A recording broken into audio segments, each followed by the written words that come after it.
Guys welcome back to my channel. আমি অন্বেষা আজকে আবার আরেকটা নতুন ভিডিও নিয়ে চলে এসেছি।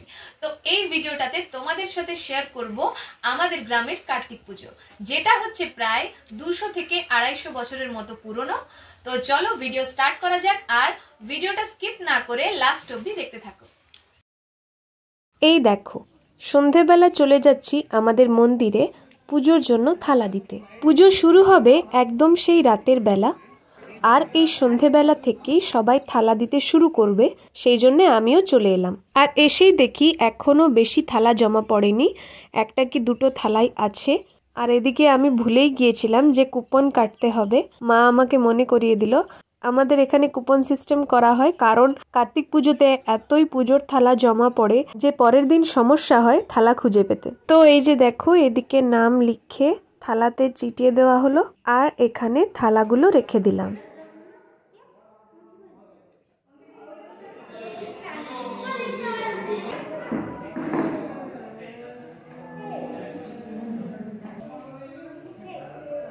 আমাদের গ্রামে কার্তিক পুজো বেশ ধুমধাম করে হয়।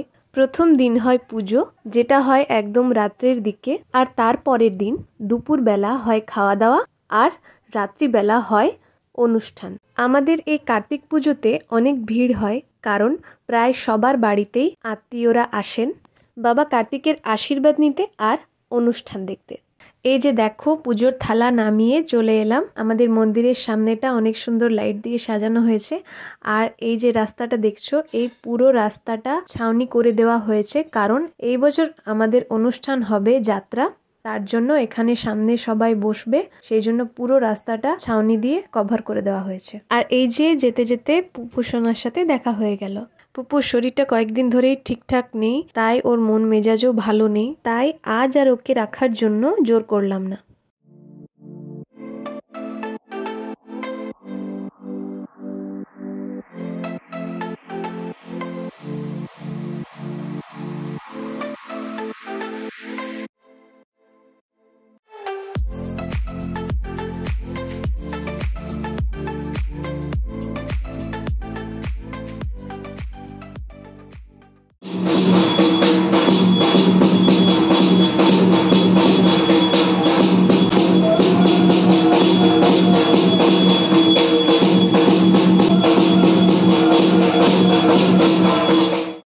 পরের দিন সকালবেলা ছাদ থেকে দেখতে পেলাম যে পুরো রাস্তা জুড়ে ছাউনি করা হচ্ছিল, সেটা করা কমপ্লিট হয়ে গেছে। আর বাইরে বেরিয়ে দেখি যাত্রার জন্য যে স্টেজ করা হচ্ছিল সেটাও একদম কমপ্লিট হয়ে গেছে।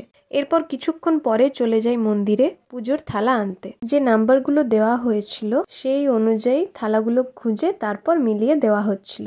এরপর দুপুরবেলা স্নান টান করে রেডি শেডি হয়ে চলে এলাম মন্দিরের সামনে, বসে সবাই মিলে একসাথে খাওয়া দাওয়া হয়। আমাদের কার্তিক পুজো এত জাঁকজমক হওয়ার এটা আরেকটা বৈশিষ্ট্য, যেটা শুধুমাত্র এখন না, প্রায় অনেক বছর ধরে চলে আসছে।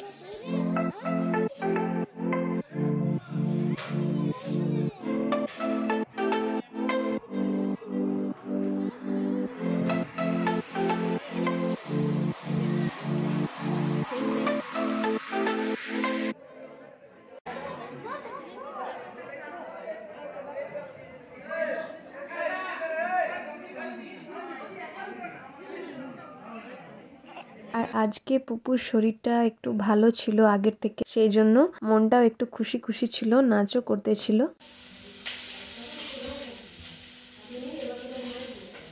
তো তোমরা তো দেখলেই সন্ধ্যাবেলার স্ন্যাক্স রেডি হচ্ছে, আর ততক্ষণ আমি একটু বাইরে থেকে ঘুরে আসি। তো আমি আর মা এসেছিলাম, এদিকে কয়েকটা ছোট ছোট খেলনার দোকান বসছে, আর তারপরেই দেখি পুপু এসেছে প্রচুর বায়না করতে করতে যে ও মায়ের কাছে আসবে। আর এখানে বাচ্চাগুলোকে খেলতে দেখে আর লাফাতে দেখে ওর আনন্দ আর ধরে না। তারপরে ওকে নিয়ে এলাম এই দোকানের সামনে কিছু একটা কিনে দেওয়ার জন্য। সব কিছুর মধ্যে এই লাইট দেওয়া বলটাই ওর বেশি পছন্দ হচ্ছিল, আর এটার দিকে বেশি তাকাচ্ছিল, সেই জন্য মা ওকে এটাই কিনে দিল। তারপরে আবার বাড়ি চলে এলাম, আর এসে দেখি স্ন্যাক্স একদম রেডি।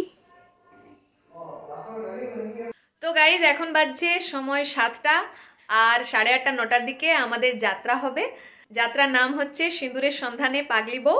আর আমাদের বাড়ির পাশেই স্টেজ হয়েছে, তোমাদেরকে তো দেখালামই। তো আমরা খাওয়া দাওয়া করে তারপরে যাব যাত্রা দেখতে।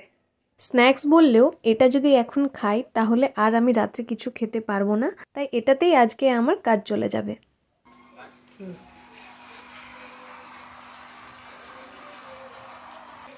কেমন হয়েছে?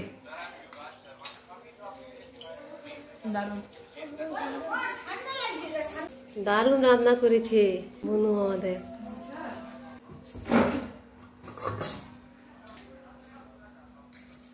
কেমন হয়েছে? খাও, খেয়ে বলো কেমন হয়েছে। দারুণ খেতে, আমার দিদির হাতে রান্না সবারই দারুণ হয়। দারুণ, এই রান্নাটা বনু রান্না করেছে।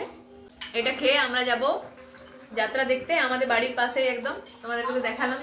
আর আমাদের যাত্রার নাম তো বললাম যে সিঁদুরের সন্ধানী পাগলি বউ। তো চলো তোমাদেরকে একটু একটু দেখাবো যাত্রাটা, পুরোটা তো দেখাতে পারবো না।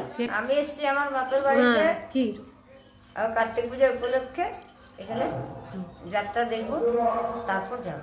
কিছুক্ষণের মধ্যে আমাদের যাত্রা অনুষ্ঠান শুরু হবে, তাই সকল এলাকাবাসী আসার জন্য আমরা অনুরোধ করছি।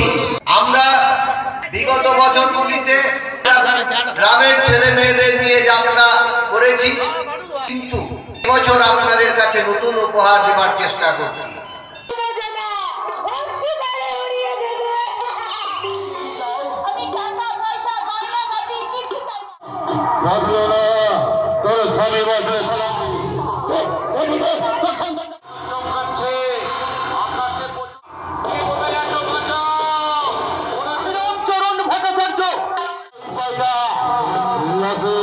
সন্ধে থেকে মন্দিরের কাছাকাছি ছিলাম, তাই এই দিকে এত সুন্দর যে লাইটের ডেকোরেশন করা হয়েছে সেটা ভিডিও করাই হয়নি। আর এই যে এখানে একটা বাচ্চাদের জাম্পিং এসেছে, আর 2-3টে ছোট ছোট খেলনার দোকান। তোমরা তো দেখলেই পুপুকে নিয়ে এসেছিলাম মায়ের সাথে।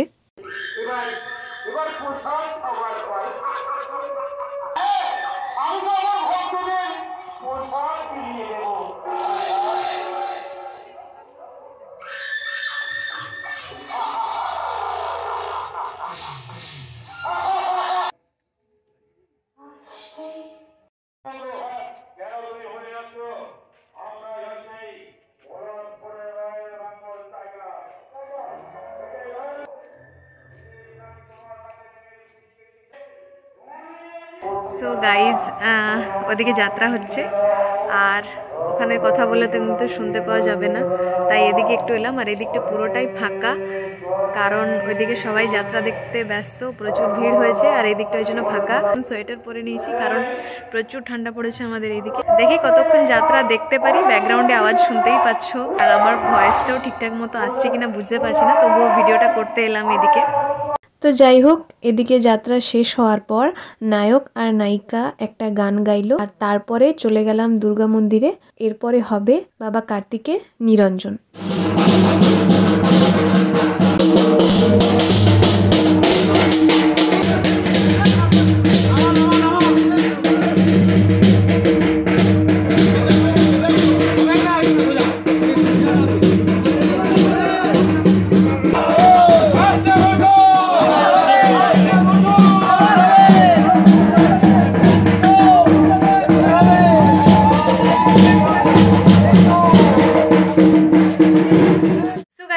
কার্তিক পুজোর ব্লগ এখানেই শেষ করলাম। আবার দেখা হবে খুব তাড়াতাড়ি নতুন আরেকটা ভিডিওর সাথে। তো ভিডিওটা যদি ভালো লেগে থাকে তাহলে অবশ্যই একটা লাইক করে দিও, আর কমেন্ট করে জানিও ভিডিওটা কীরকম লাগলো। আর আরও এরকম নতুন নতুন ব্লগস দেখার জন্য চ্যানেলটাকে সাবস্ক্রাইব করার সাথে সাথে বেল আইকন প্রেস করে দিও। Tata, thanks for watching.